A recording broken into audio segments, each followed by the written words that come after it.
Y le paso el micrófono a Paulita. Les pido a todos los que no han hablado ahorita que cierren sus micrófonos, por favor. Muy bien.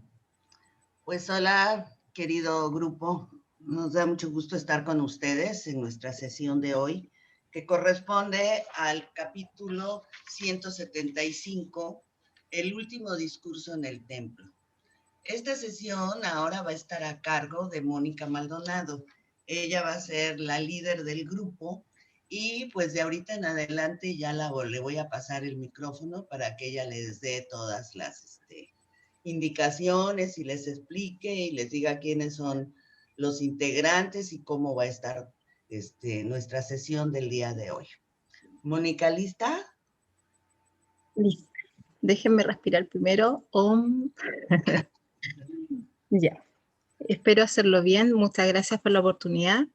Les doy la bienvenida a todos. Nuestro grupo está conformado por Javier Puerto. Esta vez nos va a acompañar Claudio Fernández y nuestra querida Gabriela, que se llama Liliana en realidad. ¿Ya? Y Gildardo también es de nuestro grupo, pero tuvo un compromiso, por lo tanto no puede asistir hoy día. Así que nos ha dejado un poquito solos.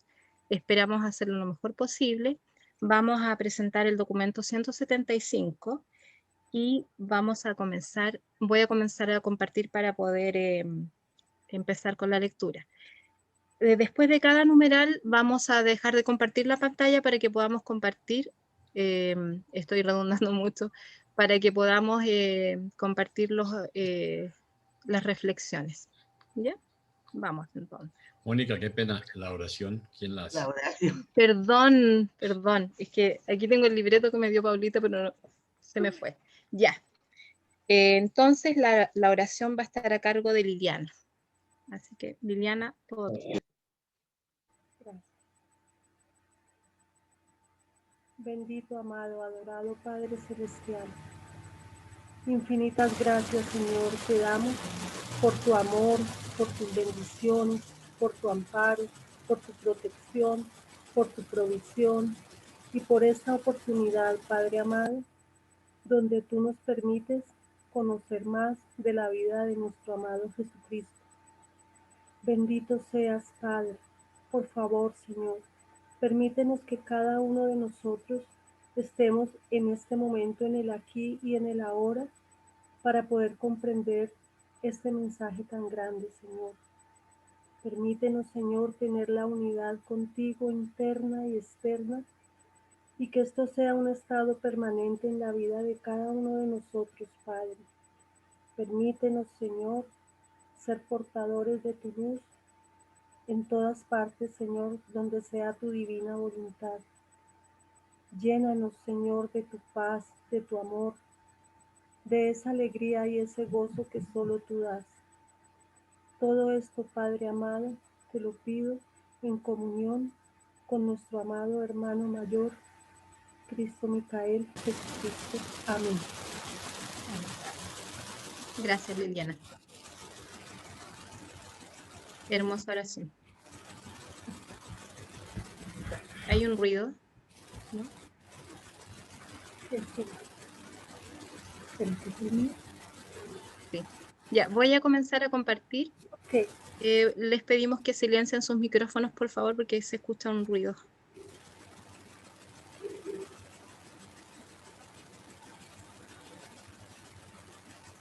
¿Lo ven? Toca como centrarlo un poquito. Ya, ok. A ver, está... Ya, ¿lo ven bien ahí? Pero hay que ir al inicio. El último discurso Sí. del tema. Ya, perfecto. Si lo puedes agrandar un poquitito. Ya, tranquilos, ya voy. Ay, no sé por qué no me deja agrandarlo.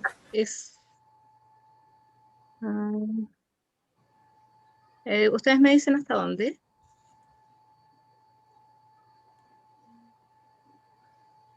Ahí estoy bien. Ya, perfecto.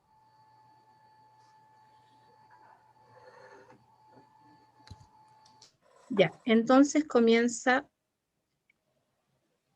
Liliana.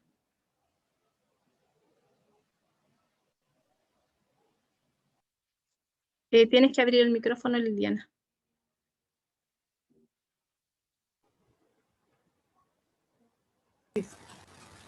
Ahí sí. Sí, señora. El último discurso en el templo. Poco después de las 2 de la tarde de este martes, Jesús, acompañado por 11 apóstoles, José de Arimatea, los 30 griegos y algunos discípulos específicos, llegó al templo y pronunció su último sermón en los patios del edificio sagrado. El propósito de este discurso era el dar su último llamado al pueblo judío y a la acusación final contra los enemigos vehementes que buscaban su destrucción, los escribas, los fariseos, los saduceos y los líderes principales de Israel. A lo largo de la mañana, varios grupos habían tenido la oportunidad de hacer preguntas a Jesús. Esta tarde nadie le preguntó nada. Cuando el maestro comenzó a hablar, el patio del templo estaba silencioso y ordenado. Los cambistas de dinero y los mercaderes no se habían atrevido a volver a entrar al templo después de haber sido echados el día anterior por Jesús y una multitud tumultuosa. Antes de comenzar el discurso, Jesús miró tiernamente a este público que tan pronto escucharía su discurso de despedida, su mensaje de misericordia a la humanidad, combinado con la última denuncia de los falsos maestros y los fanáticos líderes de los judíos. Paulita. Aquí vamos a hacer un breve comentario. ¿Le bajas un poquito, Moni? No, al revés. Ahí. En este párrafo está un mensaje muy importante y es el meollo del documento que vamos a ver. Si ustedes ven, Jesús, después de que mira a su público, aquí nos dice, este público va a escuchar su discurso de despedida, su mensaje de misericordia que va dirigido ni más ni menos a la humanidad. ¿Le subes? A la humanidad, y la humanidad somos nosotros. Entonces, este mensaje, lo que vamos a oír, también viene dirigido a nosotros. Además, viene combinado con la última denuncia de los falsos maestros y los fanáticos líderes de los judíos. Esto nada más es para que tomemos en cuenta que este documento no nada más va a decirnos o a explicarnos toda la situación de los fanáticos, de los diferentes tipos de judíos, ¿no? Para que partamos desde ese punto de vista. Gracias, Moni. 1. El discurso. He estado con vosotros este largo tiempo, yendo y viniendo por la tierra proclamando el amor del Padre por los hijos de los hombres. Y muchos han visto la luz, y por la fe han entrado al reino del cielo.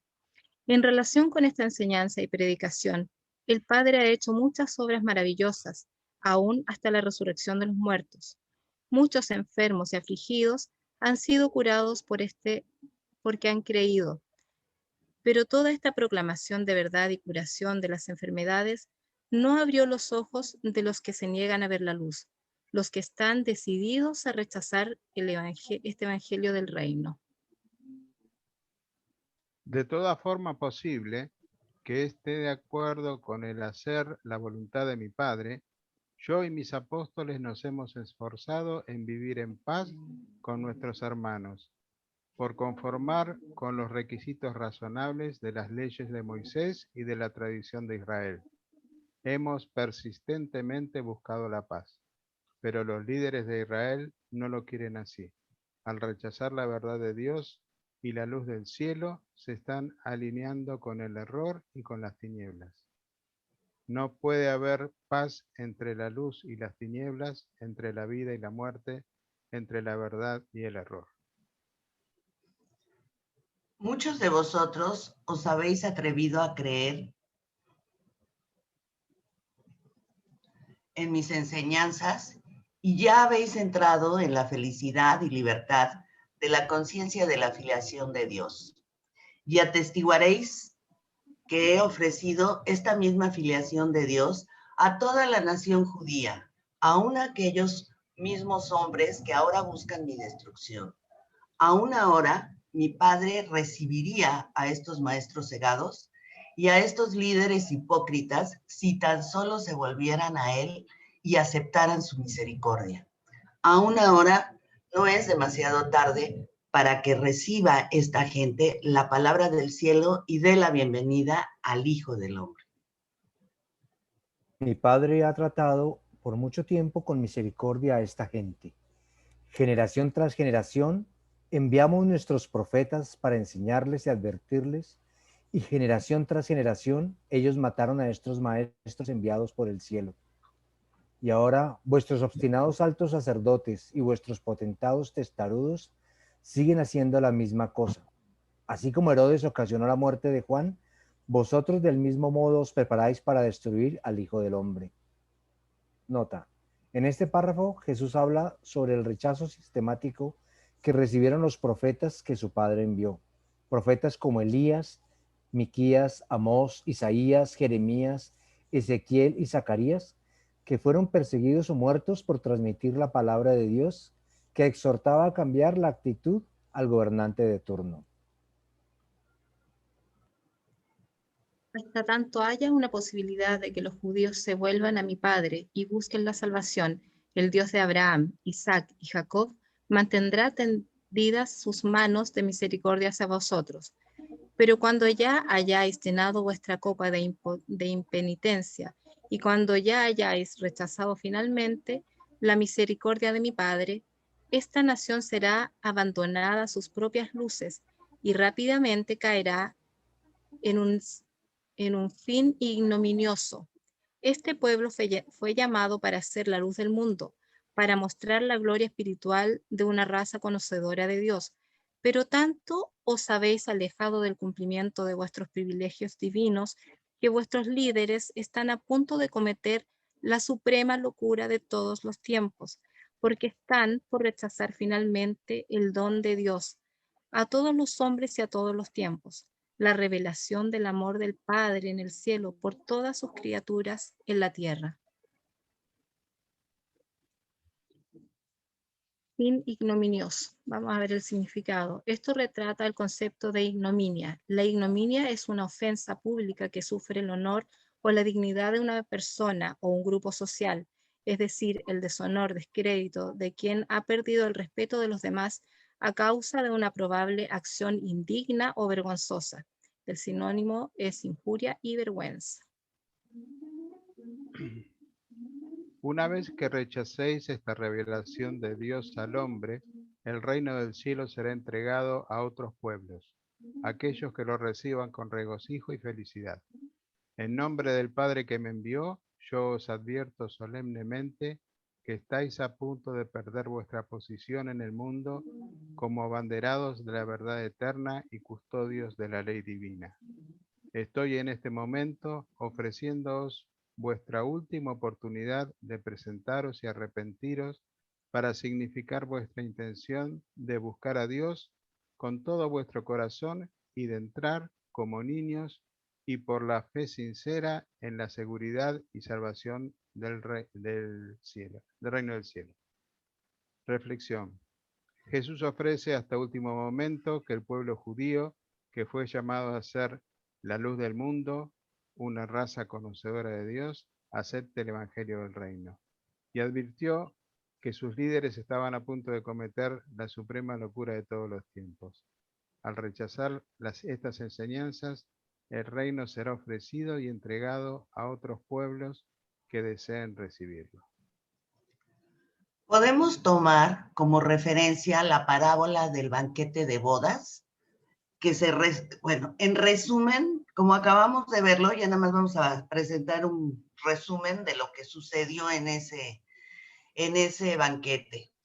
que cierto gobernante hizo una gran cena e invitó a muchas personas por medio de sus siervos, pero todos a la vez empezaron a excusarse, dando un sinfín de pretextos. Cuando estos regresaron, comunicaron lo sucedido al amo, y este comentó: he preparado este festín y todo está listo para mis huéspedes, pero estos me han despreciado y además le faltaron el respeto a mis emisarios. Entonces el amo les dijo que fueran pronto a las calles, senderos, carreteras y caminos y trajeran a los pobres, ciegos y cojos para que fueran invitados a su fiesta. Pero a pesar de esto, aún había lugar para más huéspedes. Luego entonces les dijo el amo que fueran por los caminos y campos y que invitaran a todos los que encontraran para llenar su casa. ¿Y cuál fue el resultado? La casa estuvo llena. Sin embargo, el mensaje que da el amo es concluyente. Yo os digo que ninguno de los que fueron invitados primero probarán mi cena. Nada más, ahí piensen qué está diciendo, ¿no? Y por eso pensamos que hay una similitud en este párrafo, ¿no? Al rechazar estas enseñanzas, el reino será ofrecido y entregado a otros pueblos que deseen recibirlos. Si quieren ya lo platicamos más adelante, pero sí está... Se cortó tu micrófono, Pablo. O sea, lo seguiremos viendo más adelante. Mi Padre por mucho tiempo ha laborado por vuestra salvación, y yo he descendido para vivir entre vosotros y mostraros personalmente el camino. Muchos, tanto entre los judíos como entre los samaritanos, y aún entre los gentiles, han creído el Evangelio del reino, pero los que deberían ser los primeros en adelantarse y aceptar la luz del cielo, se han negado repetidamente a creer la revelación de la verdad de Dios, Dios revelado en el hombre y el hombre elevado a Dios. Eso también lo queremos comentar al final del documento.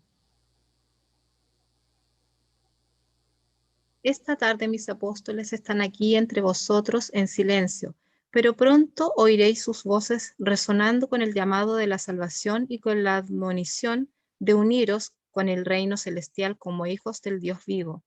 Ahora pues, llamo a testimonio a estos mis discípulos y creyentes en el Evangelio del reino, así como también a los mensajeros invisibles a su lado, de que una vez más he ofrecido a Israel y a sus dirigentes liberación y salvación. Pero todos vosotros contempláis cómo la misericordia del Padre es despreciada y cómo son rechazados los mensajeros de la verdad. Sin embargo, os advierto que estos escribas y fariseos aún están sentados en el trono de Moisés, y por lo tanto, hasta que los altísimos que gobiernan en los reinos de los hombres sobrecojan finalmente esta nación y destruyan el sitio de estos potentados, yo os exhorto a que cooperéis con estos ancianos de Israel. No se os requiere que os unáis con ellos en sus planes de destrucción del Hijo del Hombre, pero en todo lo que se relaciona con la paz de Israel, debéis someteros a ellos. En todos estos asuntos, haced lo que ellos os ordenan y cumplid con la esencia de la ley, pero no sigáis el ejemplo de sus malas obras. Recordad, este es el pecado de estos gobernantes, que dicen lo que es bueno, pero no lo hacen. Bien sabéis cómo estos líderes echan pesadas cargas sobre vuestros hombros, cargas difíciles de llevar, pero no están dispuestos ni a levantar un dedo para ayudaros a vosotros que lleváis cargas tan pesadas. Os han oprimido con ceremonias y esclavizado con tradiciones. Nota. El testimonio de que una vez más Jesús ha ofrecido a Israel y a sus dirigentes la liberación y salvación, nombra a sus discípulos y creyentes en el Evangelio del Reino. También incluye a los mensajeros invisibles a su lado. Con esto se refiere a las diferentes huestes celestiales y seres intermedios que están presentes ahí. Y hasta que los altísimos que gobiernan en los reinos de los hombres son los padres de la constelación, los hijos Vorondadek. Además, estos gobernantes egocéntricos se deleitan en hacer sus buenas obras para ser vistos por los hombres. Agrandan sus filaterías y ensanchan los bordes de su manto oficial. Anhelan los sitios principales en los festines y demandan las sillas de honor en las sinagogas. Codician las salutaciones laudatorias en las plazas públicas y quieren que todos los llamen rabinos. Aunque mientras buscan ser así honrados por los hombres, en secreto se apoderan de las casas de las viudas y sacan provecho de los servicios del templo sagrado. Estos hipócritas oran pretenciosa y prolongadamente en público y dan limosna para atraer la atención de sus semejantes. Reflexión. Humildad. Tengamos cuidado con sentirnos los privilegiados, el nuevo pueblo elegido, con el ego espiritual, la vanidad del conocimiento que estamos por encima de los demás. Paulita, El está micrófono. silenciada. Perdón. Ahí. Aunque vosotros debéis honrar a vuestros dirigentes y reverenciar a vuestros maestros, no debéis llamar padre a ningún hombre en el sentido espiritual, porque hay un solo que es vuestro Padre, a un Dios.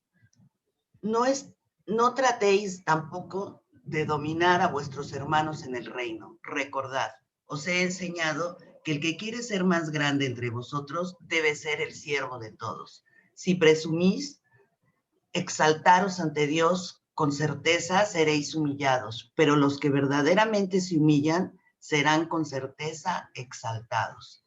Buscad en vuestra vida diaria no la autoglorificación, sino la gloria de Dios. Someted inteligentemente vuestra propia voluntad a la voluntad del Padre en el cielo. No interpretéis mal mis palabras. No tengo malicia alguna contra los altos sacerdotes y los potentados que aún en este momento buscan mi destrucción. No tengo mala voluntad contra estos escribas y fariseos que rechazan mis enseñanzas. Yo sé que muchos de vosotros creen en secreto y sé que profesaréis abiertamente vuestra lealtad al reino cuando llegue mi hora. Pero ¿cómo podrán justificarse vuestros rabinos que profesan hablar con Dios y tienen la presunción de rechazar y destruir a aquel que viene para revelar al Padre a los mundos? Ay de vosotros, escribas y fariseos, hipócritas. Queréis cerrar las puertas del reino del cielo a los hombres sinceros, tan solo porque ignoran los caminos de vuestra enseñanza. Os negáis a entrar en el reino al mismo tiempo, hacéis todo lo que podéis para prevenir que entren todos los demás. Estáis de pie, dándole la espalda a las puertas de la salvación y peleáis por los que quieren entrar. Ay de vosotros, escribas y fariseos, hipócritas que sois, porque en verdad recorréis mar y tierra para ser un prosélito, y una vez hecho, no os conformáis hasta hacerle 2 veces peor lo que era como hijo de los paganos. Ay de vosotros, altos sacerdotes y rectores, que os apropiáis de los bienes de los pobres y demandáis onerosos impuestos de los que quieren servir a Dios, como piensan que ordenó Moisés. Vosotros que os negáis a mostrar misericordia, ¿podéis esperar misericordia en los mundos venideros?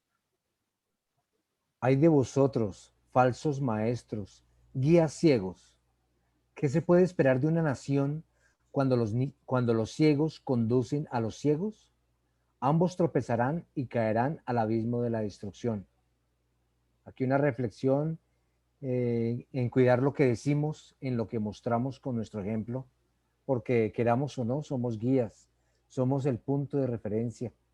Los que nos miran antes de que hable del libro, primero lo que miran es de qué está hablando en su ejemplo, con nuestros seres queridos, con nuestro entorno, nuestro trabajo, los amigos.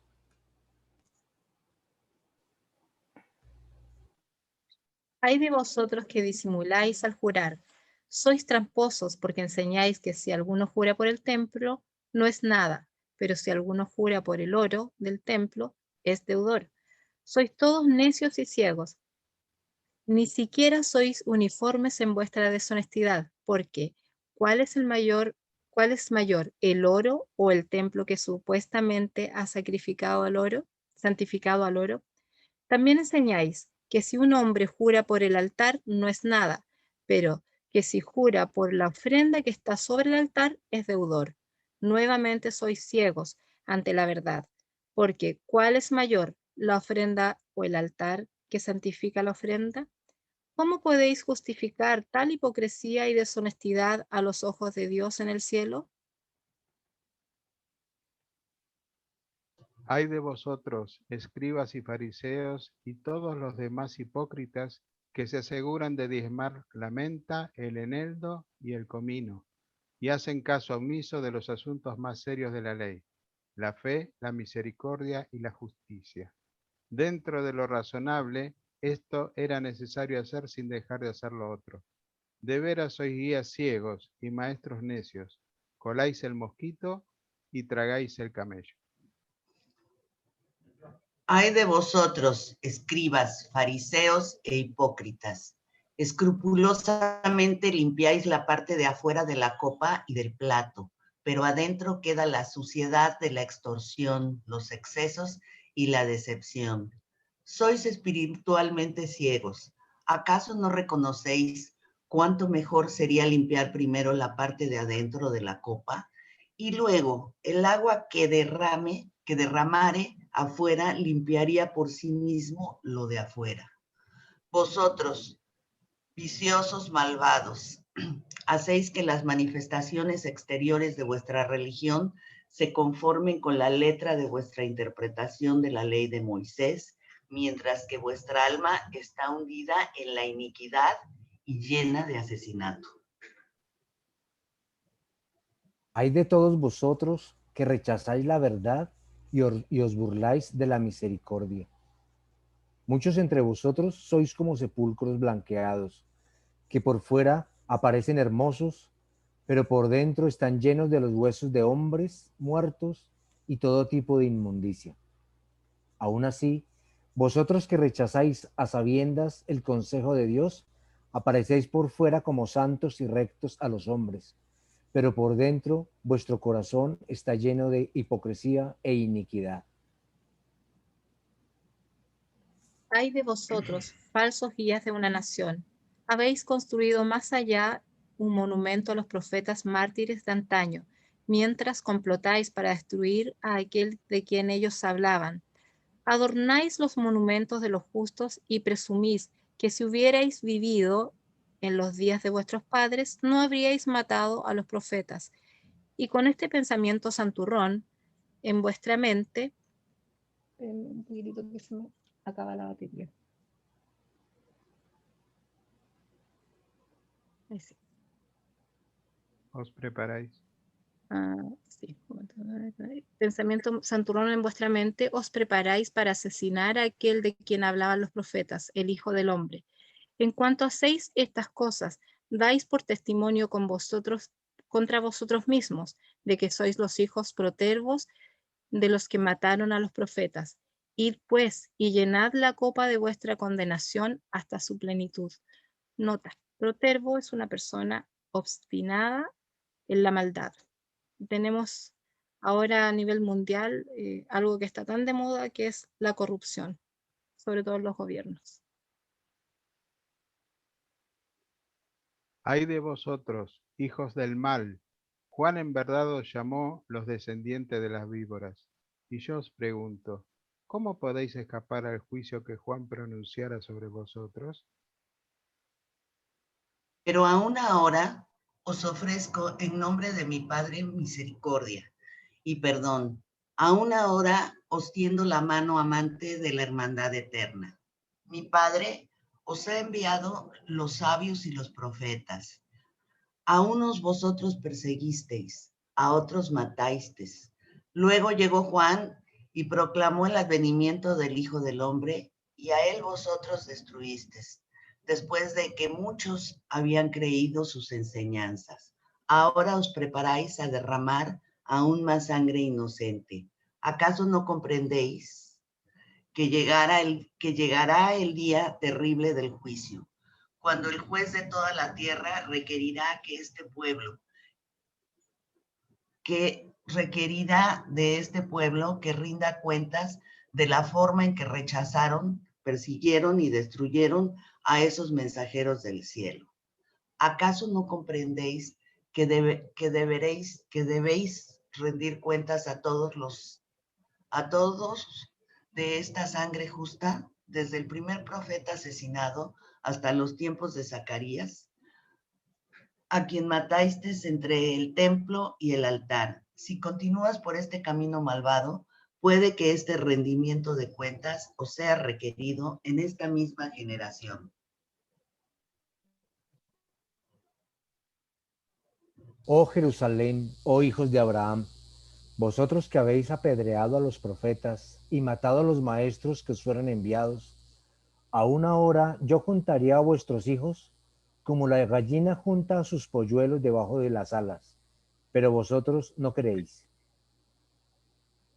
Ahora yo me despido de vosotros. Habéis oído mi mensaje y habéis tomado vuestra decisión. Los que creyeron mi evangelio están aún ahora a salvo en el cielo, en el reino de Dios. A vosotros que habéis elegido rechazar la ofrenda de Dios, yo os digo que ya no me veréis enseñando en el templo. Mi obra para vosotros está hecha. He aquí ahora yo salgo con mis hijos y vuestra casa os queda desolada. Y luego el maestro señaló a sus seguidores que partieran del templo. Bien, voy a dejar de compartir para...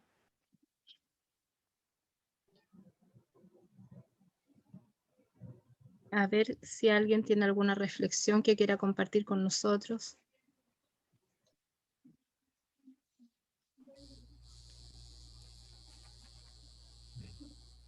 Oye, no es una Entonces, reflexión, pero simplemente pienso en qué fuerte está esa última oración.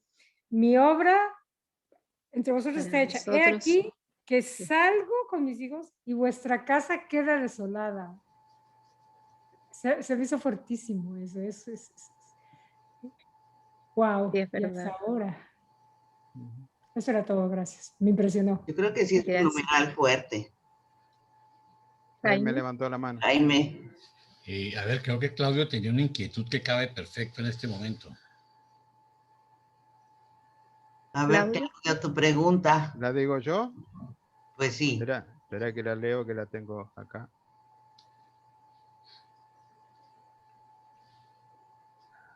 Jesús predicaba sobre un Padre misericordioso y lleno de amor, que lo importante era la fe más que los sacrificios. El pueblo israelí se forjó con un Dios celoso, vengativo y muchas veces cruel, que hacía a su pueblo incumplir el quinto mandamiento: no matarás. Era esa entidad que se presentó en la zarza ardiente a Moisés, ¿en verdad el Dios de Abraham, Isaac y Jacob?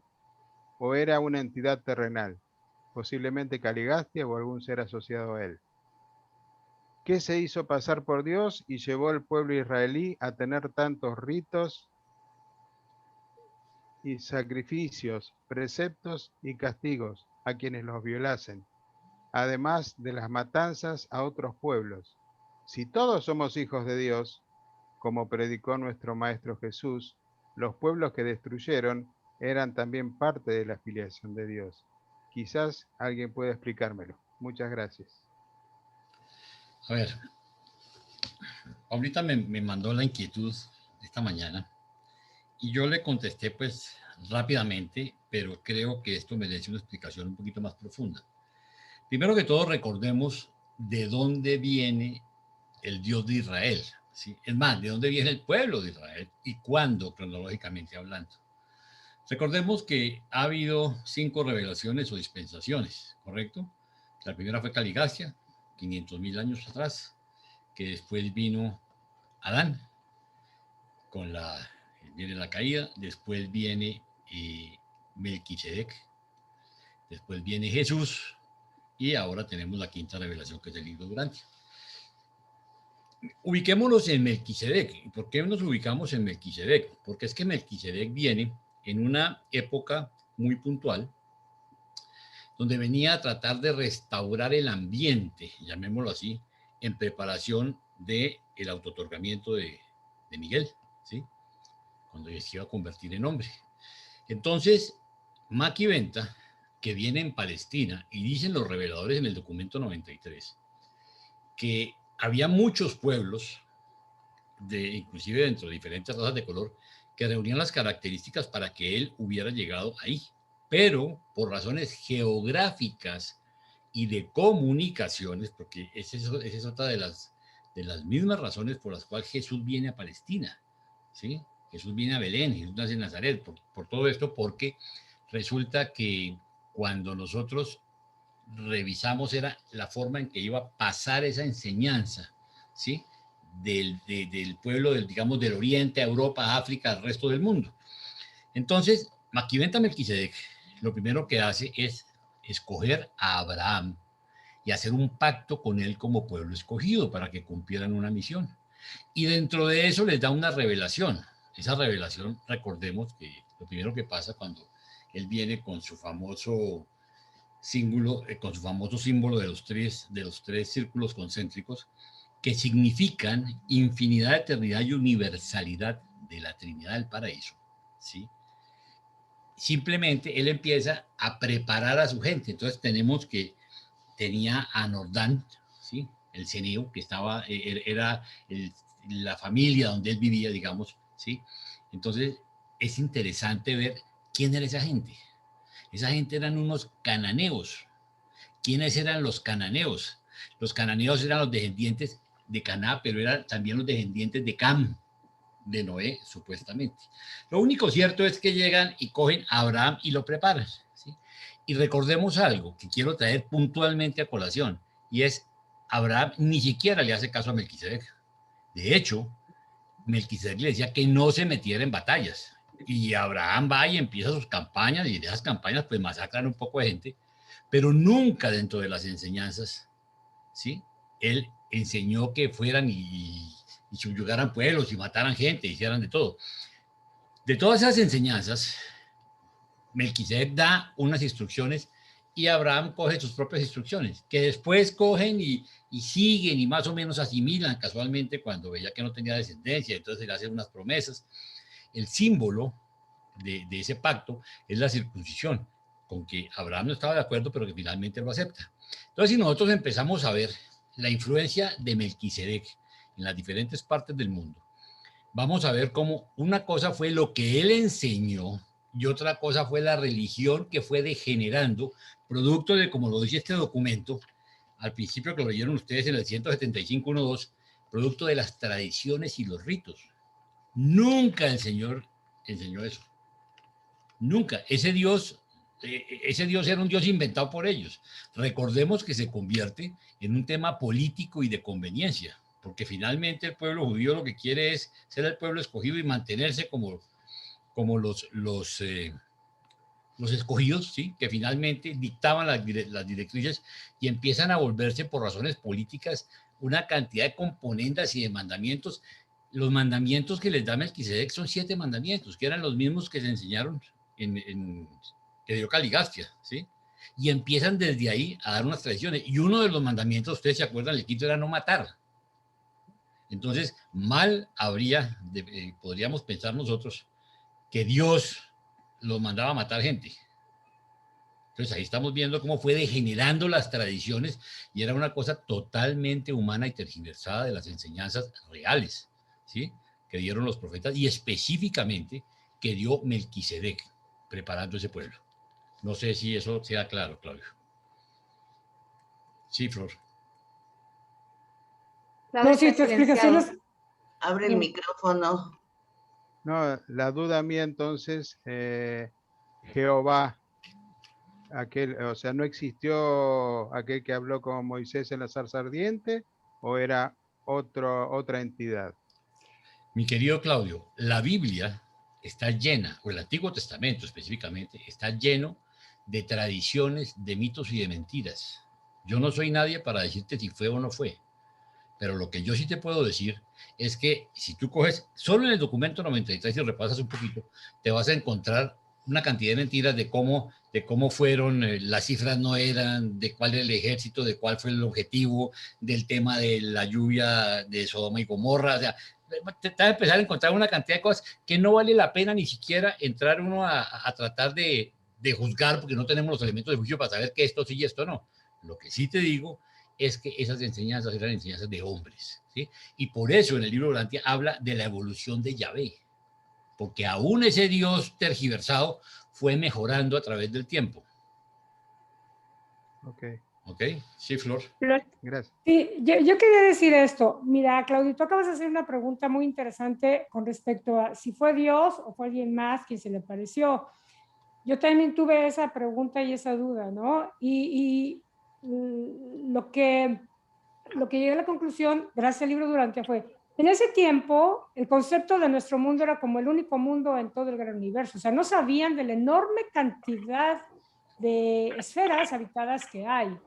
Jesús vino a decir, tengo ovejas que no son de este redil, pero no lo dijo claramente porque era obvio que no lo iban a entender. ¿Cómo les va a decir hay otros mundos con vida? Obviamente no. Pero entonces, mira lo que a mí me contestó tu pregunta. En el documento 11, en el 11, 2.1, sección 1, párrafo 4, dice, el Padre, está hablando del paraíso, y dice, el Padre ha de ser hallado siempre en esa ubicación sexual. Si se muda, central. Ay, Dios mío, ¿qué estoy diciendo? En esa ubicación central. Perdón. En esa ubicación. Perdón, lo vuelvo a decir todo. Está bien, El Padre está bien. siempre ha de ser hallado siempre en esa ubicación central, o sea, el paraíso. Si se mudara, se desencadenaría un pandemonio universal, porque en él convergen, en este centro residencial, las líneas universales de la gravedad desde los confines de la creación. O sea, ¿qué te está diciendo eso? Que Dios está en la parte de arriba del paraíso, en la parte residencial, pero en él confluye la gravedad de toda la energía del universo. Imagínate si en él está centrada en su persona el orden universal. Imagínate si se mueve. ¿Tienes idea de lo que sucede? Del caos a nivel universal que se puede derivar. Entonces, de ahí podemos concluir que Dios no vino aquí a hablarle a un mortal. ¿Alguien más fue? ¿Quién sabe? Ahí sí, ¿quién fue? Ahí sí, no sé. Carlos. Gracias. Carlos. Gracias. Gracias, Flor. Que encuentro en el documento 174, 3.2, esta cita que dice, y aún vuestro padre Moisés comprendió esto porque en relación con sus experiencias junto a la zarza ardiente, él oyó al Padre decir, yo soy el Dios de Abraham, el Dios de Isaac y el Dios de Jacob. Entonces eso me va a entender que realmente esa experiencia sí ocurrió y dice allí que oyó al Padre decir, no sé a quién nos escucharía, si directamente al Padre o a su ajustador, pero aparentemente pues esa cita nos puede dar una clave en esta respuesta. Eso es todo. Jaime.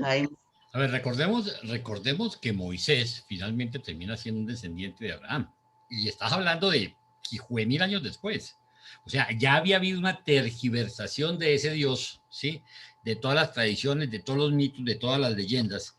Y que hubo una aparición, pues sí, una aparición, pero ¿quién fue? No tenemos ni idea.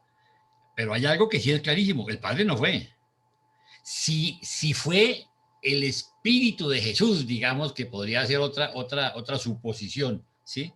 Es entrar a especular. Lo único que sabemos es que no era el Padre Celestial, ¿sí? Y yo, en estos casos, cuando empiezo a ver las tradiciones, sobre todo, que es muy interesante, siempre debemos hacer esos análisis cronológicos. ¿De qué me están hablando? ¿De quién me están hablando? ¿De qué época me están hablando? Y vemos el tiempo que va transcurrido, y si Abraham, cuando le estaba enseñando, lo llevaba de la mano Melquisedec, no le hacía caso. No le hacía caso, y es más, estando Melquisedec ahí, ¿sí? Él enseñaba una cosa y cumplían un ratico, y después volvían a los sacrificios y volvían al tema de la expiación y caían en lo mismo, ¿sí? Y eso lo ves tú solo repasando el documento 93. Ahora mírame cronológicamente cuando me brincas a Moisés con el tema de la zarza ardiente, ¿sí? Entonces, Yo por eso prefiero no especular, y lo que sí te digo es que el padre no fue. Muchas gracias, Jaime. Eh, Como para aportar un poco a lo que dijo Jaime, hay una película que nos recomendó Gildardo que se llama PK. Podrías verla para que veas que aún así todavía quedan esas mismas tradiciones y cosas que para nosotros quizás son un poco ridículas, de los ritos que hacen las religiones aún. Es muy Ok, interesante. gracias. PK. Gracias. Bueno, continuamos con el documento. Vamos.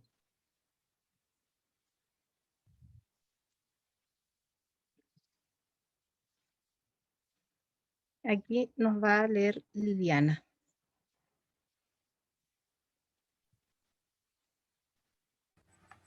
La posición del judío. El hecho de que los líderes espirituales y maestros religiosos de la nación judía en cierto momento rechazaron las enseñanzas de Jesús y conspiraron para ocasionar su muerte cruel, no afecta de ninguna manera la posición de cada judío ante los ojos de Dios. Este hecho no debe motivar a los que profesan seguir al Cristo a que tengan prejuicios contra el judío, su semejante mortal. Los judíos, como nación, como grupo sociopolítico, pagaron plenamente el precio terrible de rechazar al príncipe de la paz. Hace mucho tiempo que cesaron de ser los abanderados espirituales de la verdad divina para las razas de la humanidad. Pero no es esta razón válida para que los descendientes de estos antiguos judíos deban sufrir las persecuciones que han caído sobre ellos a manos de los seguidores intolerantes, inmeritorios y prejuiciosos de Jesús de Nazaret, quien fue judío de nacimiento en la tierra. Muchas veces esta persecución y este odio irrazonables que nada tienen que ver con la naturaleza de Cristo contra los judíos modernos acaba en sufrimiento y muerte de judíos inocentes y sin ofensa, cuyos antepasados mismos en los tiempos de Jesús aceptaron de todo corazón su evangelio y finalmente murieron sin vacilar por esa verdad en la cual creían tan sinceramente. Qué escalofrío de horror corre por los seres celestiales cuando contemplan a los seguidores profesos de Jesús perseguir, atormentar y aún asesinar a los descendientes de Pedro, Felipe y Mateo y de otros judíos palestinos que tan gloriosamente dieron sus vidas como los primeros mártires del Evangelio del Reino del Cielo. Cuán cruel e irrazonable es obligar a niños inocentes a que sufran por los pecados de sus progenitores, por malas acciones que ignoran por completo sin tener responsabilidad alguna por aquellas. Además, actuar tan cruelmente en nombre de aquel que enseñó a sus discípulos a que amaran aún a sus enemigos. Ha sido necesario este relato de la vida de Jesús ilustrar la manera en que algunos de sus compatriotas judíos lo rechazaron, conspirando para ocasionar su muerte ignominiosa, pero queremos advertir a todos los que lean esta narrativa que la presentación de este recital histórico no justifica de ninguna manera el odio injusto ni perdona la inicua actitud mental que tantos cristianos profesos han manifestado durante tantos siglos contra los judíos. Los creyentes en el reino, los que siguen las enseñanzas de Jesús, deben dejar de maltratar a los judíos con el pretexto de que estos fueron culpables de rechazar a Jesús y crucificarlo. El Padre y su Hijo Creador no han cesado nunca de amar a los judíos. Dios no hace acepción de personas y la salvación es para los judíos tanto como para los gentiles. Entonces, ama a tu prójimo como a ti mismo.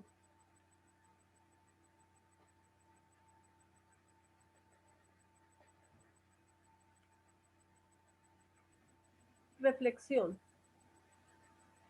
El libro aclara que más allá de lo hecho por los líderes de la nación judía y sus seguidores, esto no afecta delante de los ojos de Dios la posición de cada judío, especialmente en generaciones posteriores. Ya han pagado el precio de su afrenta. Se aconseja a no tener ningún prejuicio ni persecución contra el pueblo judío. Recordemos que Jesús mismo nació dentro del pueblo judío. De hecho, hubo muchos judíos que sí aceptaron el mensaje de Jesús y muchos dieron su vida por la fe que profesaban. Recordar ante todo la enseñanza de Jesús de amar a nuestros enemigos y respetar, aceptar y respetar a quienes piensan diferente.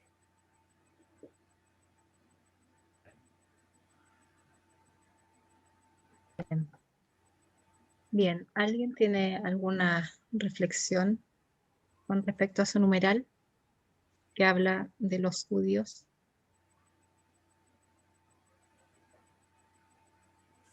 Javier.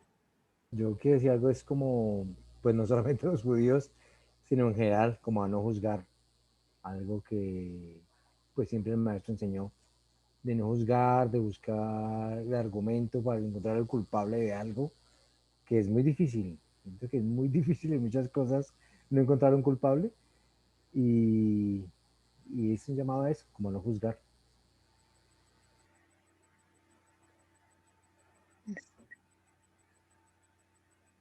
¿Alguien más?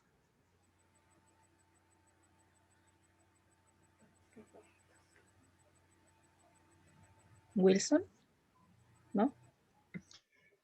No, estaba pensando que a través de la historia todo lo que le ha pasado al pueblo judío, y si la reflexión que hacen ahorita de que todo lo que le ha pasado al pueblo judío ya pagaron, digamos, todo el precio de lo que hicieron. Hitler debía haber leído el libro Durantia para no hubiera sucedido esto. Un buen punto. Jaime. A ver, yo creo que vale la pena aclarar algo. A los judíos les vienen echando un muerto de una gente que vivió hace 2000 años, ¿sí? O sea, sería ridículo pensar que el judío de hoy tiene culpa en lo que hicieron sus antepasados de hace 2000 años, ¿sí? Realmente la gente que falló en esa encomienda de llevar al mundo ese mensaje del Señor fue esa gente de allá, ellos ya pagaron, ¿sí? Lo que pasa es que heredaron una culpa racial que es lo más ridículo del mundo. Personalmente, pues no creo que sea unas perras en dulce, pero no podemos seguirles achacando que los de hoy tienen la culpa de haber matado los que mataron a Jesús hace 2000 años. Es algo que debemos sacarnos de la cabeza, ¿sí? Las herencias raciales no existen, porque entonces volveríamos a caer en lo mismo con el tema de la expiación y con el tema de que estamos heredando los pecados de nuestros padres, que es lo más ridículo del mundo, independientemente de la raza que sea. Mi doctor Jaime, una pregunta. Pasaron 2000 años, como su merced dice que pasaron 2000 años y no son cargas raciales. Bueno, si se volviera a dar la oportunidad de que Dios viniera, Micael viniera a la tierra, ¿a qué pueblo escogería? Si el pueblo judío pasaron 2000 años y aún no aceptan al Mesías, ¿a qué pueblo podrían escoger? Mi querido Wilson, eso es entrar a especular, hermano. Empezando porque cuando Jesús vino, el autootorgamiento fue en una zona puntual geográfica porque era la forma de comunicarse con el mundo. Cuéntame una cosa, ¿cuál zona hoy es más importante geográficamente con el Internet? Si no, para la muestra un botón, mire cuántos países estamos aquí reunidos. O sea, realmente el Señor necesitaría escoger un pueblo. Cualquier mensaje puede llegar a través de Internet desde cualquier esquina del universo a cualquier parte de cualquier planeta. Entonces yo pienso que eso no es relevante, ¿sí? Ahora, no te quepa la menor duda que hoy todavía muchos lo crucificaríamos, ¿sí? Porque es que nosotros no podemos pretender que Él venga a resolvernos la vida. Y es algo que es muy importante. Somos nosotros los que tenemos que aceptar, ¿sí?, ese evangelio que Él enseñó, que es el evangelio de la relación personal con el Padre, a través de nuestros ajustadores de pensamiento, y punto. Y debemos adoptar una línea de conducta. No le metamos política, ni tradiciones, ni ritos, ni todas esas bobadas que son los que se tiran todas las filosofías y las religiones. Bien, continuamos entonces con el otro numeral. Voy a compartir pantalla. Este nos lo va a leer Claudio.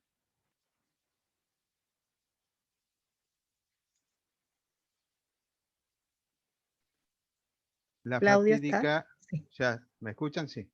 Sí. La fatídica reunión del Sanedrín. A las 8 de la noche de ese martes se convocó la fatídica reunión del Sanedrín. En muchas ocasiones previas, este Supremo Tribunal de la Nación Judía había decretado en forma casual la muerte de Jesús. Muchas veces este augusto cuerpo gobernante determinó poner punto final a su obra, pero nunca antes habían resuelto arrestarlo y ocasionar su muerte a toda costa. Fue justo antes de la medianoche de ese martes 4 de abril del año 30 después de Jesucristo, cuando el Sanedrín, así como estaba compuesto en ese momento, votó oficial y unánimemente imponer la sentencia de muerte a Jesús y a Lázaro. Esta fue la respuesta al último llamado del Maestro, a los potentados de los judíos. Llamado hecho solo unas pocas horas antes en el templo, representó su reacción de amargo resentimiento ante la última y vigorosa acusación de Jesús contra estos mismos altos sacerdotes y saduceos y fariseos impertinentes. La resolución de condenar a muerte, aún antes de su juicio al Hijo de Dios, fue la respuesta del Sanedrín a la última oferta de misericordia celestial que fue extendida jamás a la nación judía como tal. Desde este momento en adelante, los judíos se encontraron solos para completar el breve y corto periodo que les quedaba de vida nacional como cualquier otro grupo puramente humano entre las naciones de Urantia. Israel había repudiado al Hijo de Dios, que hiciera un pacto con Abraham y el plan de que los hijos de Abraham fueran los portadores de la luz de la verdad en el mundo. Se hizo añicos. Se había abrogado el pacto divino y se aproximó a pasos agigantados el fin de la nación hebrea. Los funcionarios del Sanedrín recibieron la orden de arrestar a Jesús temprano en la mañana siguiente, pero con instrucciones de que no debía ser arrestado en público. Se les dijo que planearan arrestarlo en secreto, preferiblemente en forma repentina y de noche. Comprendiendo que tal vez no volvería ese día miércoles para enseñar en el templo, ellos instruyeron a los oficiales del Sanedrín que lo traigan ante el alto tribunal judío en algún momento antes de la medianoche del jueves. Y una reflexión. Los miembros del Sanedrín, más allá de no aceptar el ofrecimiento de misericordia de Jesús, endurecieron sus corazones y determinaron por unanimidad imponer la sentencia de muerte tanto a Jesús como a Lázaro, aún antes de un juicio. Sabiendo Jesús de antemano esta decisión, fue que poco tiempo antes aconsejó a su amigo Lázaro a que huyera a Filadelfia. Los miembros del Sanedrín no se dieron cuenta que esto les costaría que Dios les soltara la mano para hacerles ofrecimientos de misericordia y se encontraron solos para que en un corto periodo perdieran su nacionalidad como grupo humano en el planeta. Se quebró el pacto que Dios hizo con Abraham y se precipitó el fin de la nación hebrea. Los soldados del Sanedrín recibieron órdenes de arrestar a Jesús discretamente y que lo traigan ante el alto tribunal antes de la medianoche del jueves.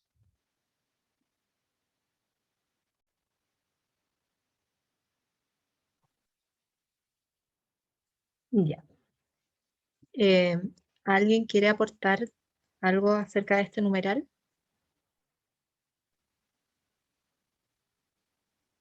Bueno, me da como Claudio. que esto se cumplió y en muy poco tiempo, porque el templo fue destruido en el año 70 por Tito.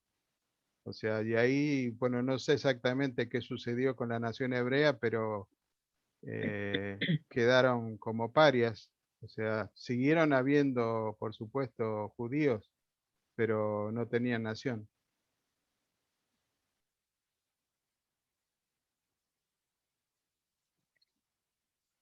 Gracias, Claudio. ¿Alguien más?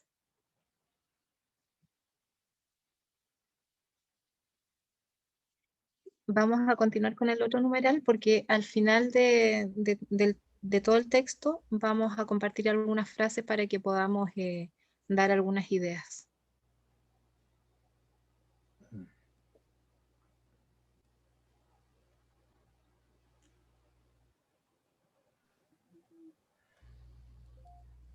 Cuatro. La situación en Jerusalén. Al concluir Jesús su último discurso en el templo, los apóstoles sufrieron una vez más un estado de confusión y consternación. Antes de que el maestro comenzara su denuncia terrible contra los potentados judíos, regresó Judas al templo. Todos los 12 así oyeron la última mitad del último discurso de Jesús en el templo. Fue desafortunado que Judas Iscariote no hubiera podido oír la primera mitad de este discurso de despedida que contenía la oferta de misericordia. Él no oyó esta última oferta de misericordia a los líderes judíos porque aún se encontraba conferenciando con cierto grupo de saduceos parientes y amigos con los cuales había almorzado y con los cuales estaba discutiendo la forma más adecuada de desasociarse de Jesús y de sus hermanos apóstoles. Fue al escuchar la acusación final del maestro contra los líderes y gobernantes judíos, cuando Judas, final y plenamente, decidió abandonar el movimiento del evangelio y lavarse las manos de todo el asunto. Sin embargo, abandonó el templo. Me perdí. En compañía de los 12. Sin embargo, abandonó el templo en compañía de los 12. Fue con ellos al monte de los Olivos, donde con sus hermanos apóstoles escuchó ese discurso fatídico sobre la destrucción de Jerusalén y el final de la nación judía, y permaneció con ellos ese martes por la noche en el nuevo campamento cerca de Getsemaní. La multitud que escuchó a Jesús pasar de su llamado compasivo a los líderes judíos al reproche subitáneo y ardiente que lindaba en una denuncia sin cuartel, se quedó pasmada y anonadada. Esa noche, mientras el Sanedrín estaba sentado decidiendo la sentencia de muerte contra Jesús, y mientras el maestro, sentado con sus apóstoles y algunos de sus discípulos en el Monte de los Olivos, estaba pronosticando la muerte de la nación judía, toda Jerusalén estaba involucrada en una discusión seria y callada de una sola pregunta: ¿qué harán con Jesús? En la casa de Nicodemo, más de 30 judíos prominentes, que eran creyentes secretos del reino, se reunieron y debatieron el curso de acción que debían de seguir, en caso de una rotura abierta con el Sanedrín. Todos los presentes acordaron que declararían abiertamente su alianza con el maestro en la hora misma de que se enteraron de su arresto. Eso fue precisamente lo que hicieron. Los saduceos, que ahora controlaban y dominaban el Sanedrín, deseaban eliminar a Jesús por las siguientes razones. 1. Temían que el aumento del favor popular por parte de las multitudes pusiera en peligro la existencia de la nación judía, debido a una posible involucración con las autoridades romanas. 2. Su celo por la reforma en el templo ponía directamente en peligro los ingresos de ellos. La purificación del templo afectaba su bolsa. 3. Se sentían responsables de la preservación del orden social y temían las consecuencias de una expansión ulterior de la extraña y nueva doctrina de Jesús, de la hermandad de los hombres. Los fariseos tenían motivos distintos por su deseo de ver que Jesús sea matado. Le temían porque 1. Se había dispuesto en terminante oposición a la dominación tradicional que ellos ejercían sobre el pueblo. Los fariseos eran ultraconservadores y resentían amargamente estos ataques supuestamente radicales a su prestigio establecido como maestro religioso. 2. Sostenían que Jesús estaba en contraversión de la ley, que exhibía un desprecio total por el sábado y por numerosos otros requisitos legales y ceremoniales. 3. Le acusaban de blasfemia porque aludía a Dios como su Padre. 4. Además, ahora estaban furiosos con él por su último discurso de amarga condena, pronunciado ese día mismo en el templo como punto final de su sermón de despedida. El Sanedrín, después de haber decretado formalmente la muerte de Jesús y emitido órdenes para su arresto, levantó la reunión este martes cerca de la medianoche, después de decidir una convocatoria para las 10 de la mañana siguiente en la casa de Caifás, el sumo sacerdote, con el propósito de levantar las acusaciones para someter a Jesús a juicio. Un pequeño grupo de saduceos había llegado a proponer que dispusieran de Jesús mediante el asesinato, pero los fariseos se negaron firmemente a este procedimiento. Esta era pues la situación en Jerusalén y entre los hombres en este día lleno de acontecimientos. Mientras vastas huestes de seres celestiales contemplaban esta dramática escena en la tierra, ansiosos por hacer algo en ayuda de su amado soberano, pero sin poder actuar porque estaban bajo la efectiva prohibición de sus superiores.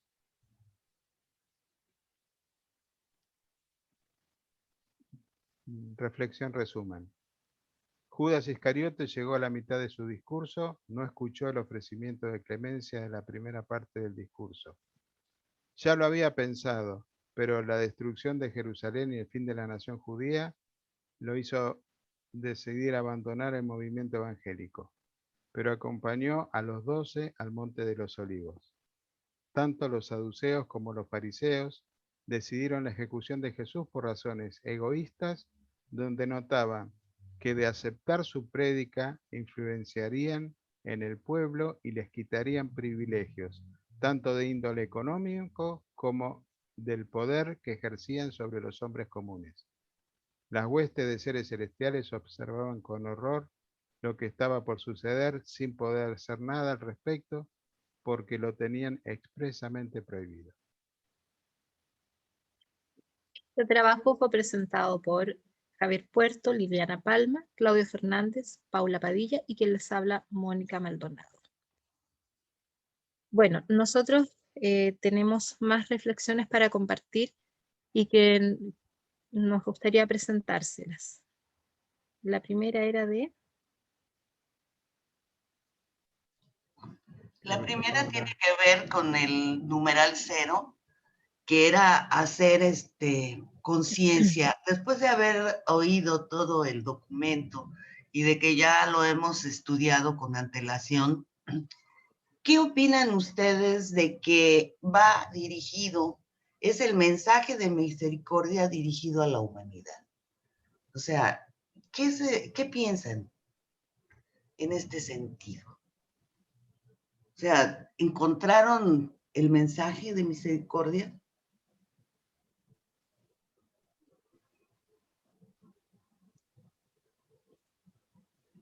¿O qué vieron?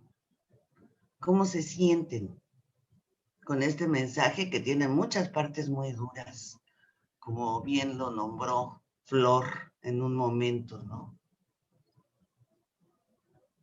Ahora, como dice Jaime, no todos a la vez, porque no va a dar tiempo. O sea, no nos tenemos que quedar hasta las 8, pero pues sería bueno que comenten algo, ¿no? Bueno, yo veo algo como tú nos dices, caer en cuenta eso de que todo es para toda la humanidad. Yo pienso que no solamente ese mensaje, sino casi todo el libro, así se dirigiera a un ciego, se dirigiera a una multitud, se dirigiera al Sanedrín, se dirigiera a sus apóstoles, pienso que es que nos está hablando a todos, cada uno de nosotros, como que qué nos cae de todo esto a nosotros. Todo el libro, me dio en muchas partes, híjole, algo me están diciendo aquí, de algo que tengo que mejorar, corregir, dar, generar. Eso que me queda eso. Sí, lo que pasa es que si lo tomamos por espacios, hay tal cantidad de mensajes y de información que pues a veces hasta se queda uno pasmado, ¿no? O sea, cuando se suponía antes que nada más era para los judíos, para los saduceos, para los hebreos, para el Sanedrín, pues no. O sea, si este tipo de proceder lo llevamos a la vida personal de cada país o de cada situación, pues es lo mismo en la actualidad, el mensaje está siendo claro, está siendo dirigido para nosotros, para los gobernantes. Entonces, yo sentí que tiene muchos mensajes fuertes, ¿no? Como una buena sacudida. Y la otra también dice, el último llamado. Así que, pues ahí nos están llamando, ¿no? O sea, como que sí tenemos que ponernos las pilas de qué queremos hacer. Bueno, eso es lo que yo opino. ¿Alguien que tiene alguna otra opinión para ese parrafito? Liliana. Sí, Pablo está pues levantando igual, la mano. señor. Y Pablo está levantando la mano. Okay. Sí, yo corroboro también lo que dicen ahí, porque de todas maneras es un llamado en esa época, pero es un llamado para todos los tiempos, pienso yo, ¿no? ¿Sí? Es como un campanazo y llega, o sea, sonó ahí, pero repercute todavía porque sigue siendo el mismo llamado a todo, a la época de ahora. Pues esa era mi opinión. Gracias, Liliana. Pablo. Gracias. Yo quería, digamos, comentar algunas cosas saltadas de las varias cosas que se han dicho, ¿no? Por ejemplo, me llama la atención cuando en una de los llamados de atención que está haciendo en el último discurso, les dice lo siguiente, lo voy a resaltar. Dice, adornáis los monumentos de los justos y presumís que si hubieses vivido en los tiempos de vuestros padres, no habrías matado a los profetas. Y con este pensamiento santurrón en vuestra mente os preparáis para asesinar a aquel de quien hablaban los profetas, el Hijo del Hombre, ¿no? Ese es un llamado tremendo que está haciendo Jesús. O sea, está haciéndoles una comparación de que ellos dentro de sus mentes se imaginan que estaban en esa época y no, nosotros no hubiésemos matado a los profetas que vinieron, ¿no? Pero estaban allí en esa situación en la que Él les estaba dando una nueva revelación de la verdad, donde estaba hablando de un Padre amoroso, después de toda una preparación de miles de años de los judíos, como bien dijo hace un ratico Jaime, porque había hecho un pacto Abraham con Melquisedec en esa época y se mantuviese en un pueblo monoteísta, que era una de las condiciones importantes para poder que hubiese un otorgamiento de un hijo divino. Nos dicen los reveladores que ese es uno de los factores importantes. Hay una parte aquí en el libro, se las voy a leer rapidito, dice el documento 95, dice Moisés, la más grande, sabemos que Moisés después de Abraham, varios miles de años después, Moisés, la más grande personalidad entre Melquisedec y Jesús, fue un regalo conjunto al mundo de la raza hebrea y de la familia real egipcia. Y hacen una comparación, dice, y si Ignatón hubiese poseído la versatilidad y habilidad de Moisés, se habría manifestado como genio político a la vez que su sorprendente liderazgo religioso. Egipto se habría vuelto la gran nación monoteísta de esa edad, y si esto hubiese sucedido, es posible tal vez que Jesús podría haber vivido la mayor parte de su vida mortal en Egipto. Quería leer esta parte para resaltar la importancia de lo que era tener en el ambiente en el que se iba a dar el otorgamiento una cultura, una religión monoteísta, ¿sí? Eso era muy importante. Y Moisés se esforzó después de que tuvo, digamos, esa revelación ampliada de Dios. Hace rato se hablaba sobre lo de la zarza ardiente, en el momento en el que él tuvo esa revelación. Bueno, cuando los reveladores nos hablan de manera taxativa de que tuvo una revelación y que Dios le habló, por supuesto sabemos que no es No estamos hablando de la persona directamente del Padre Universal que está en el paraíso, pero cada uno de nosotros tiene la presencia del Padre en nuestra mente, que es el ajustador del pensamiento. Y el ajustador del pensamiento, a ser el representante, es más, a ser Dios para cada uno de nosotros, el ajustador de Moisés probablemente le habló y él pudo interpretar ese mensaje. Y vemos cómo Moisés trató de enseñarle a su pueblo grandes verdades, pero era muy sagaz. Él sabía que no podía dar grandes saltos en las enseñanzas que él estaba revelando e iba paso a paso. Fue quitándoles costumbres que tenían muy arraigadas, unas costumbres muy primitivas, y vemos cómo, aunque él sabía de que no era necesario ni siquiera el sacrificio animal, cuando fue a reemplazar el sacrificio humano por el sacrificio animal, sabía que no podía eliminarlo de tajo. Por eso fue que hizo ese paso del sacrificio animal, humano hacia el sacrificio animal. Él sabía que no era ni siquiera eso necesario, pero fue su sagacidad, su visión profunda de la realidad que le hizo tomar en cuenta esta situación. Fíjense que dice algo aquí. Dice en el documento 92. Dice, el monoteísmo de Moisés fue adulterado por sus sucesores, pero en tiempos más recientes volvieron a muchas de sus grandes enseñanzas. La grandeza de Moisés yace en su sabiduría y sagacidad. Otros hombres han tenido conceptos más grandes de Dios, pero ningún hombre consiguió nunca inducir a tanta gente a adoptar creencias tan avanzadas. Vemos ese gran logro de Moisés y eso a mí en lo personal me hace pensar que él tenía muy buena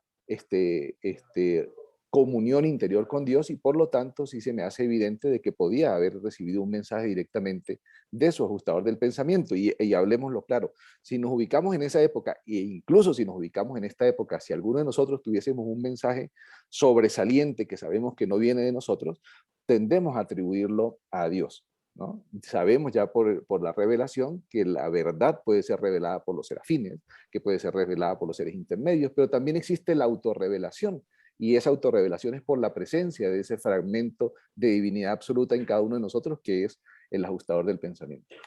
Por último, sí me llama mucho la atención de que en ese discurso, en ese llamado que hace Jesús, en el que vemos que ahí están tanto judíos como gentiles, porque estaban también los griegos, ¿sí? Y los griegos, sí, muchos de ellos ya se habían declarado abiertamente seguidores de Jesús. También muchos de los judíos habían hecho esa declaración, aunque había otros que estaban allí guardados, pues, ¿no? Pero sin embargo, a esos guardados les dijo, sé que muchos de ustedes van a mostrar, a estar al frente de esta creencia cuando yo ya no esté. O sea, él en ese momento les estaba diciendo claramente lo que iba a pasar, ¿no? Sabía a qué se iba a enfrentar y por eso en ese momento del discurso, cuando él dice, ¿qué voy a hacer? Ya sabiendo lo que me va a pasar, voy a pedirle al Padre que no pueda pasar por eso. No, a eso fue que vine.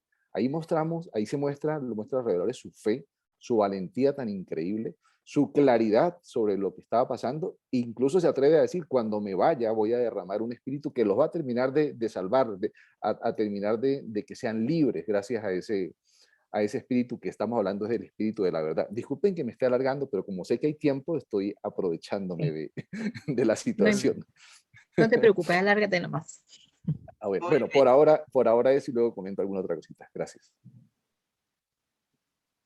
Muchas gracias, Pablo. Voy a compartir la otra frase. ¿O alguien que tiene algún comentario acerca de lo que estábamos hablando? ¿No? Vamos a pasar a la otra entonces.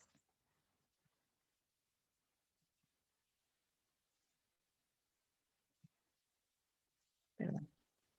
Esta la leía. La voy a leer yo. La revelación de la verdad de Dios, Dios revelado al hombre, perdón, Dios revelado en el hombre y el hombre elevado a Dios. ¿Qué les despierta esta frase?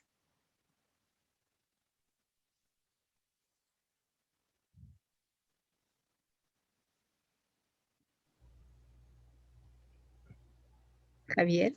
Bueno, es algo que se dijo en el documento, en el primer numeral, que era, me pareció muy coincidencial, que es que él descendió personalmente para mostrarnos el camino. O sea, que personalmente mostró descendió ante nosotros para personalmente mostrarnos todo el camino. Y él hizo todo el recorrido de ser material, nacer, morir, la resurrección, ser morontial, todo el proceso que teníamos que vivir. Y siento que es eso, como que Dios nos muestra, así como que nos unimos, nosotros vamos hacia Él y Él viene hacia nosotros. Y pues más que Él nos mostró todo el camino de lo que seguimos de aquí para adelante. Gracias, Javier. Gabriela. Yo lo miro como si, o sea, Dios revelado en el hombre y el hombre elevado a Dios, ¿sí? O sea, la comunión interna, el despertamiento de ese ser y la conciencia. Yo pienso que es como una unión de todas esas cosas, ¿no? Porque es Dios revelado en nosotros y nosotros elevados. ¿Sí es así, cierto? Elevado. Sí. Entonces, la comunión, el reino de Dios en cada uno de nosotros. Muy bien. Pablo, levantó. Pablo. Gracias, Paula. Quería comentar en lo que yo entiendo de esa parte. Los reveladores nos dicen que Jesús de Nazaret siempre fue Dios y hombre a la vez, ¿verdad?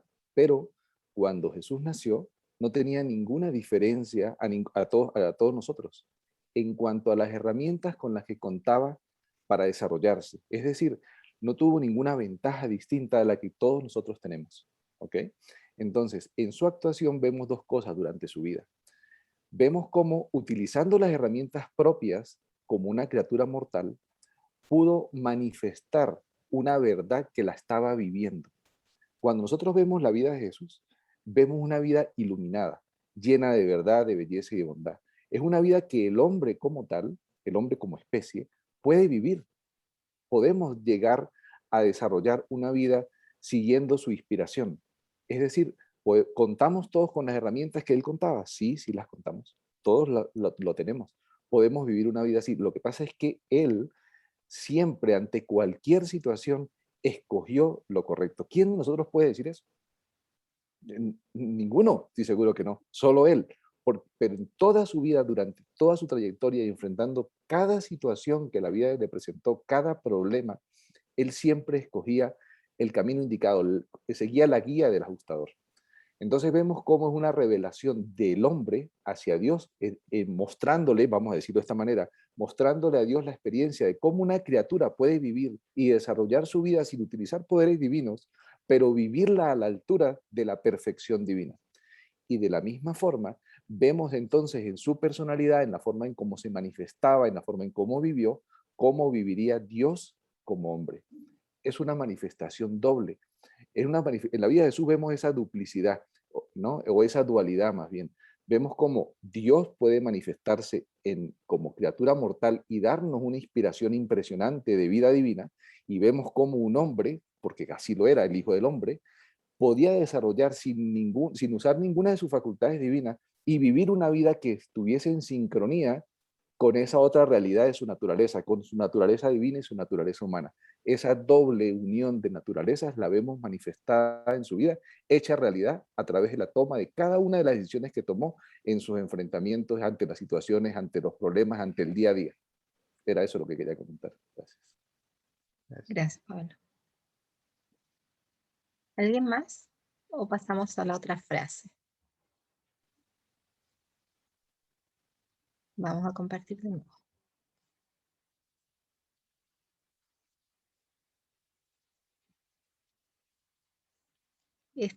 ¿Lo hacía Paulita? No, lo hace Claudio. Claudio. Bueno, en el párrafo 175.1.8, Jesús aconseja cooperar con los ancianos de Israel a pesar de que estar en contra de su comportamiento, no unirse a sus planes de destruirlo. Aconsejó cumplir con la esencia de la ley, pero no seguir su ejemplo, pues dicen lo que es bueno, pero no lo hacen, y colocan pesadas cargas sobre su pueblo.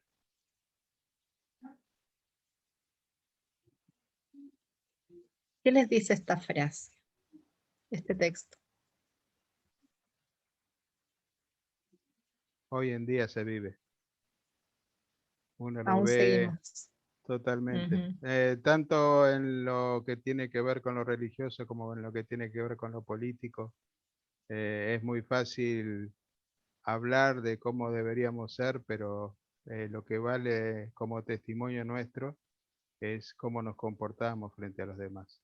Ahí es donde realmente podemos decir somos un testimonio. Uno puede tener palabras muy fáciles, o sea, una elocuencia para poder hablar, pero si no está respaldada por los actos, sirve de muy poco. Eso nomás. Gracias, Claudio. ¿Alguien más? Pablo, por favor. Me da pena levantar tantas veces la mano, pero son No, que no te reflexiones dé muy pena. interesantes. A ver, Jesús siempre mostró, y se resume en una frase, al César lo que es del César y a Dios lo que es de Dios. Si vino Jesús y sus apóstoles, tenían un marco dentro del cual moverse, y ese marco abarca todas las cosas, inclusive la parte legal, las costumbres de la época, todas esas cosas.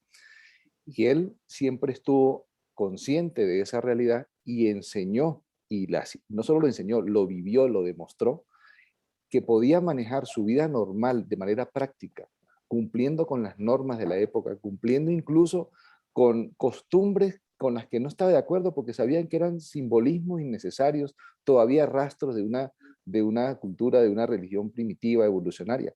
Pero aún así, siempre enseñó a sus apóstoles el respeto por todas esas costumbres, vivir en armonía con el ambiente y con la época, pero dentro de ese marco podía revelar la verdad que era su misión, ¿no? Y vivir su vida en esa normalidad, resaltar desde el punto de vista interior, manifestando esos frutos del espíritu, pero respetando las leyes, las costumbres, la cultura, e incluso el simbolismo de la época.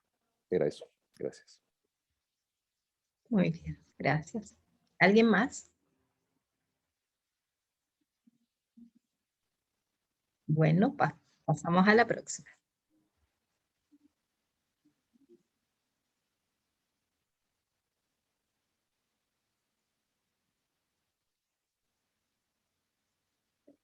La próxima dice, no debéis llamar padre a ningún hombre en el sentido espiritual, porque hay uno solo que es vuestro padre.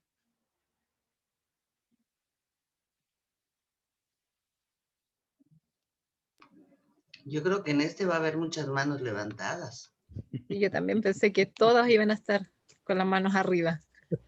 Que seguramente vamos a coincidir todos. O sea, Sí, yo creo que sí, ¿verdad? Esto es una patada a una de las fe cristianas, donde los sacerdotes son llamados padres, ¿no? Y padre hay uno solo y está en los cielos. Esa patada me pegó fuerte a mí. Muy buena observación. Sí. Yo les comparto mi experiencia, y es que desde muy jovencito, desde que tenía 14 años, yo decidí llamar padre solamente a Dios, solamente a mi padre. Ni siquiera a mi papá le digo padre. Y a veces con los sacerdotes es complicado, porque uno no sabe decirle, y decirle cura suena como muy confianzudo, o señor sacerdote, cuando todo el mundo dice padre tal. Yo lo solucioné preguntándole directamente al cura. Por ejemplo, en mi colegio, yo fui a donde el cura y le dije, pasa esto. Yo, ¿cómo le digo a usted? Siento que sí me lo quité encima para que no tener, como no ser tan fuerte, porque pues todo el mundo, por respeto, así no sea de esa religión, le dicen, casi siempre le dicen por el nombre, padre fulanito. Y pues para mí yo no podía con eso, yo no podía, y pues yo lo hice, y así lo hago cuando hay algo que tenemos que hacer con un cura, pues voy y le digo, ¿cómo me dijo usted? Porque no lo voy a decir padre. Así me los quité encima. Bien. ¿Alguien más quiere contarnos su experiencia? Perdón, curiosamente, esa misma escritura o esa misma enseñanza está en la Biblia. Así mismo, claro, lo dice, que no es algo nuevo que está en el libro, ¿verdad? Ya en la Biblia aparece eso, que a nadie más se debe llamar padre. Y no, parece que no lo han leído. No, yo creo que nunca nos tocó ninguna misa donde apareciera esa lectura. Por eso yo no lo sabía y esto sí me pegó fuerte. ¿Alguien más? Pasamos a la siguiente entonces.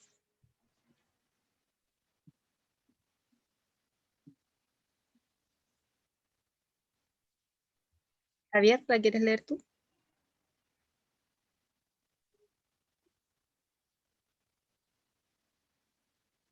Con micrófono. Javier. Con micrófono se escucha mejor.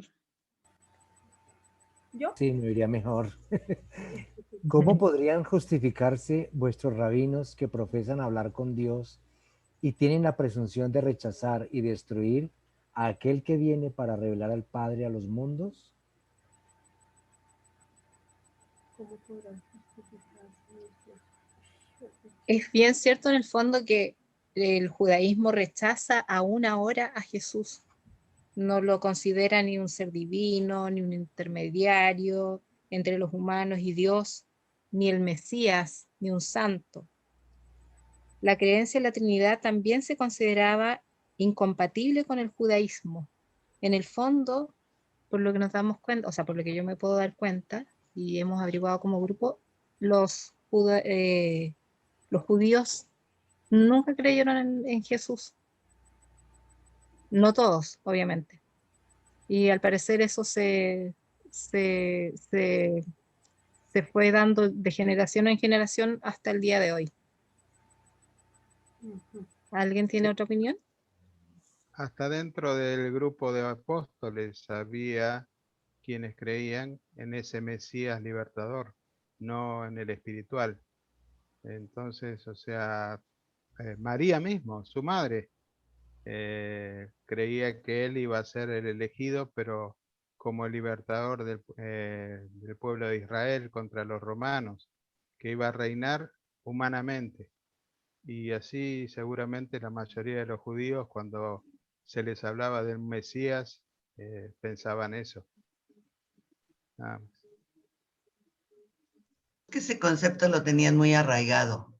Entonces, por eso María y el grupo judío, pues lo vivieron de esa manera y se sigue pensando para que vean por qué nos vamos a espantar de las cosas que pasaban si la misma familia de él, empezando por su madre, creía, pensaba, de acuerdo a lo que le fue, a lo que le informaron, que era un hijo del destino. Entonces ella ya, como era un hijo del destino, pues muy importante, pues pensó que era lo máximo, ¿no? Y para ellos era esperar el Mesías en su religión.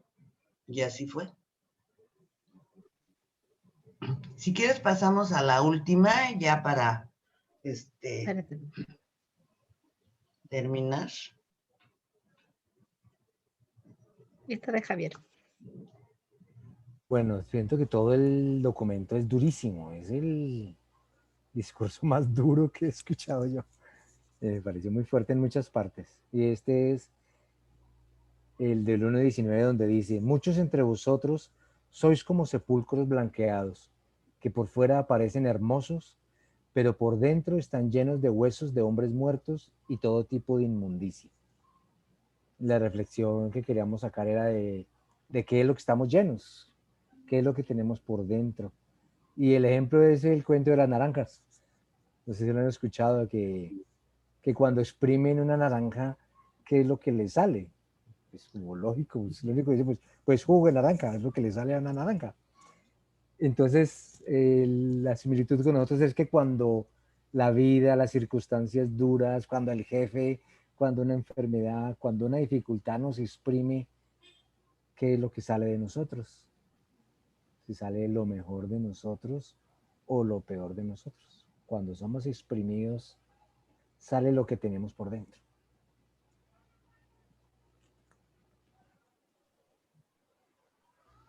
No sé si alguien quiera compartir, preguntar algo. Gran verdad.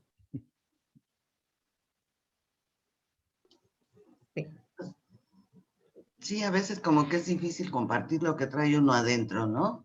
Sí, y la pregunta tan clara es: ¿quién quiere decir que traes adentro? Bueno, pues Se me hace que yo traigo jugo de naranja. Porque... Gabriela, perdón, Liliana. Sí, yo pienso que de acuerdo a la circunstancia o al detonante, sale lo que uno tiene por dentro. De pronto, pues, no sé, anteriormente, en mi caso, pues a mí me da vergüenza, pero lo voy a decir. Yo pues ayunaba, ¿no? Entonces, me acuerdo en una oportunidad, yo me sentía una santica, hice un ayuno y yo pensé que ya le evitaba. Y termino el ayuno, lo estaba terminando, hombre, y se me meten y me le pegan que atacada a mi hija, ¿sí? Entonces, ahí me salió todo lo que tenía por dentro. Yo pensaba que estaba santa, fue más chica, y me sale semejante furia tan descomunal que yo misma me quedé aterrada y me agarra esa vergüenza después. Yo dije, pero ¿cómo así? Yo dije que ayunando, que queriendo agradar a Dios y eso, y me pasa esto, no volví a ayunar. En esa época yo ayunaba, ¿sí? Me dio una vergüenza con mi padre, más que todo pues con él, ¿no? Porque yo sentía que le evitaba y vea lo que me pasó. Entonces yo pienso que es como, pues no sé, de acuerdo a cómo uno esté por dentro, ¿sí? Y depende del detonante. Era eso. Por favor, discúlpeme si sí, era eso. Bien, Liliana, muchas gracias. Pablo. Gracias. Yo quería comentar de las dos últimas reflexiones un poquito.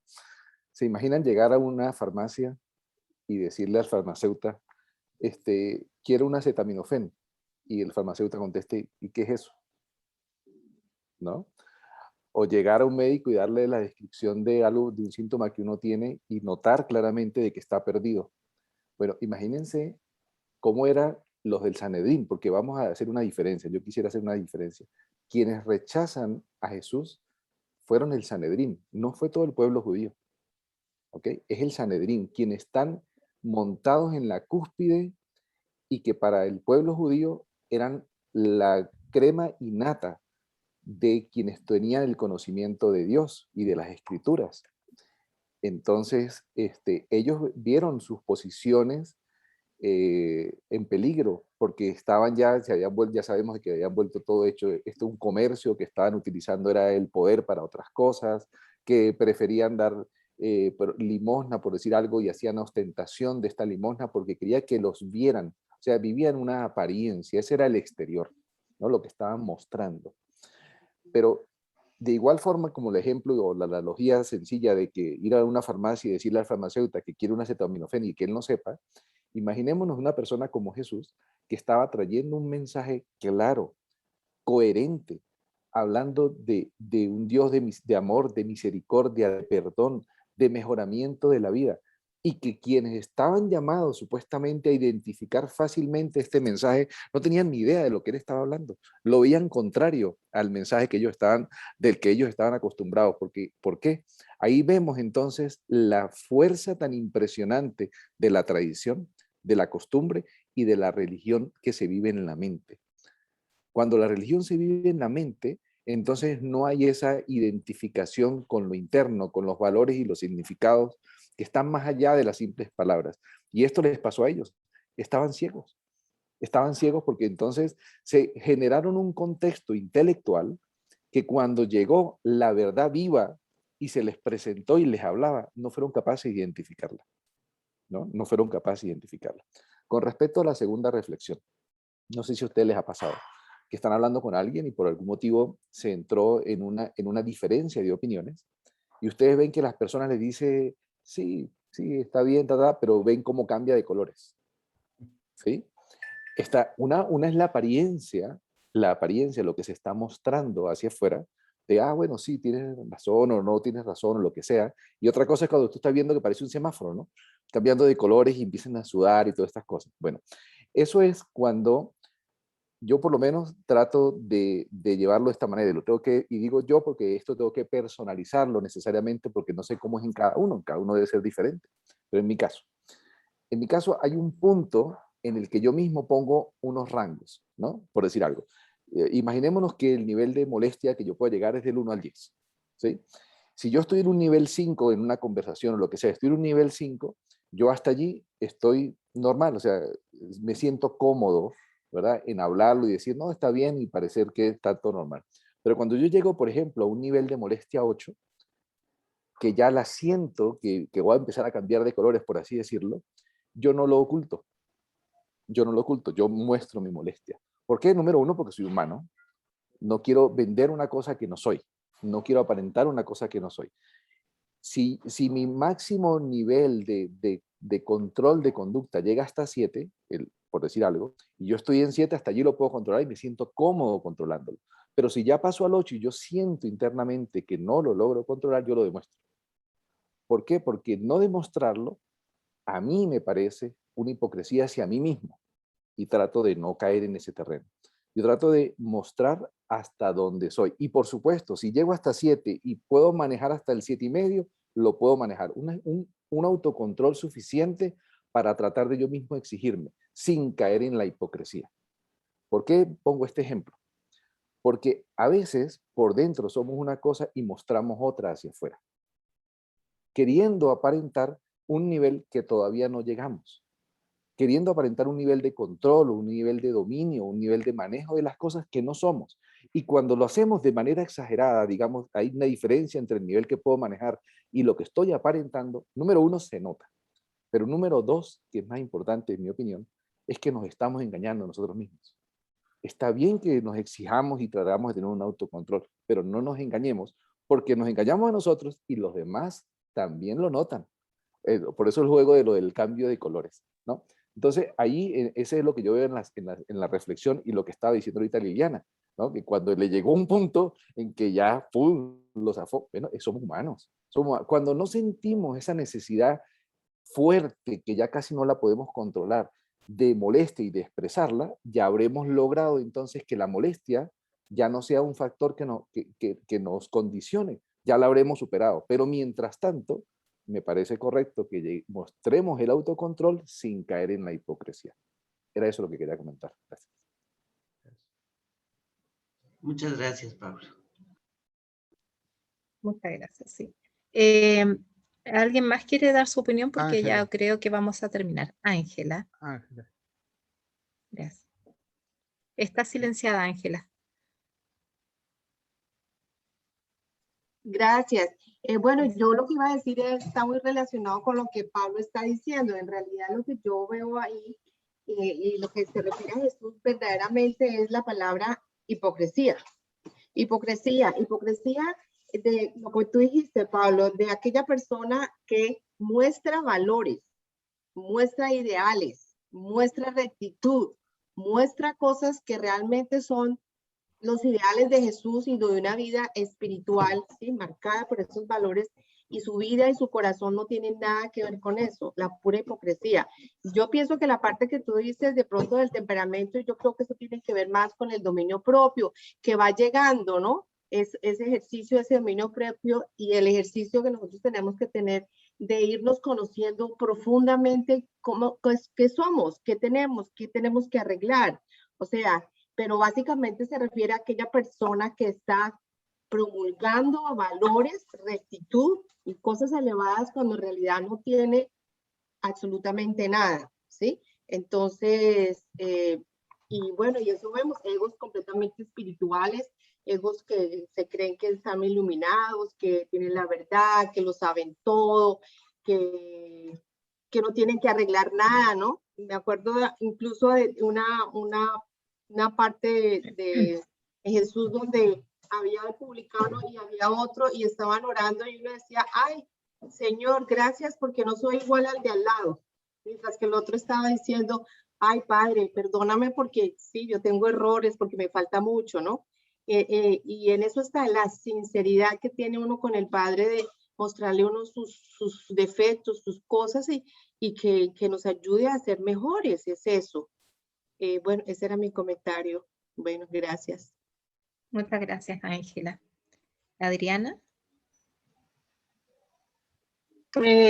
Bueno, mi comentario era muy similar al de Ángela, entonces yo más bien lo resumo diciendo Si la pregunta es qué tenemos por dentro, yo diría tenemos un ajustador esperando a que trabajemos en comunión con él.